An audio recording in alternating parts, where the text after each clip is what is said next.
السلام علیکم ورحمۃ اللہ وبرکاتہ۔ ناظرین و مستمعین، اللہ تبارک و تعالی آپ کے لیے خیر اور خوشی کے سارے دروازے کھول دے۔ یقیناً آپ خیریت سے ہوں گے، خیریت میں ہوں گے۔ رب تعالیٰ آپ کو ہمیشہ ہی خیر میں رکھے، آمین ثم آمین۔ اجتماعی زندگی میں، عائلی خاندانی زندگی میں، سیاسی تنظیمی اور جماعتی زندگی میں اگر آپ کامیاب رہنا چاہتے ہیں تو آج جو اصول میں نے آپ کے گوش گزار کرنا ہے، بس اس کو آپ پلے باندھ لیں۔ فی الفور آپ کو یہ بات سمجھ آ جائے تب بھی پلے باندھ لیں، اور اگر یہ آپ کو بات ابھی سمجھ نہیں آ رہی تو پھر بھی آپ اس پر عمل کرنا شروع کر دیں۔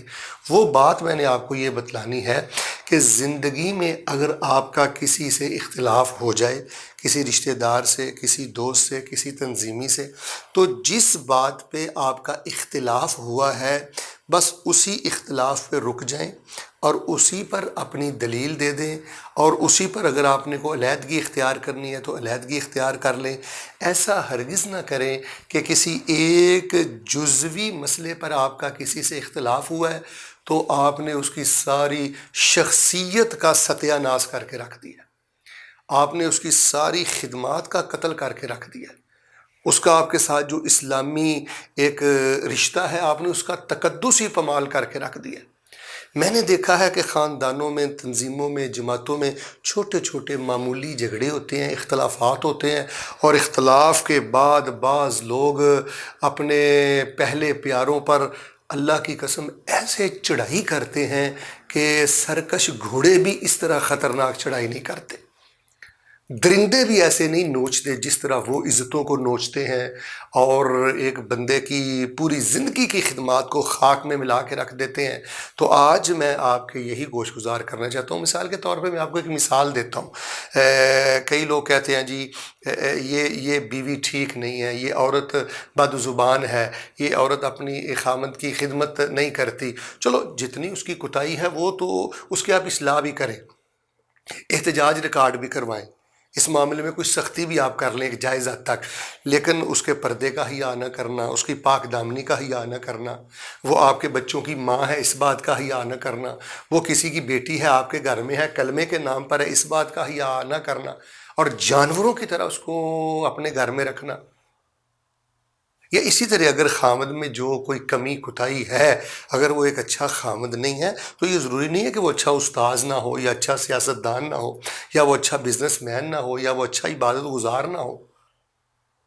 تو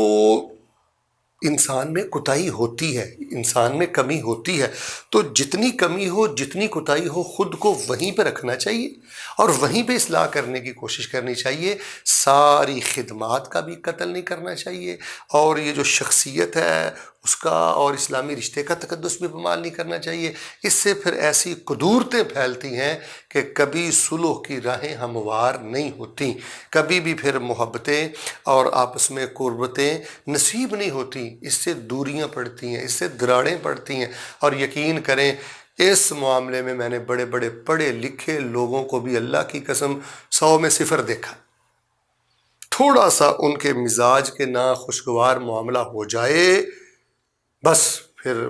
سمجھ نہیں آتی کہ کہاں ان کا علم چلا گیا، علم چلا گیا، کہاں ان کا اخلاق چلا گیا، کہاں ان کا تقوی چلا گیا۔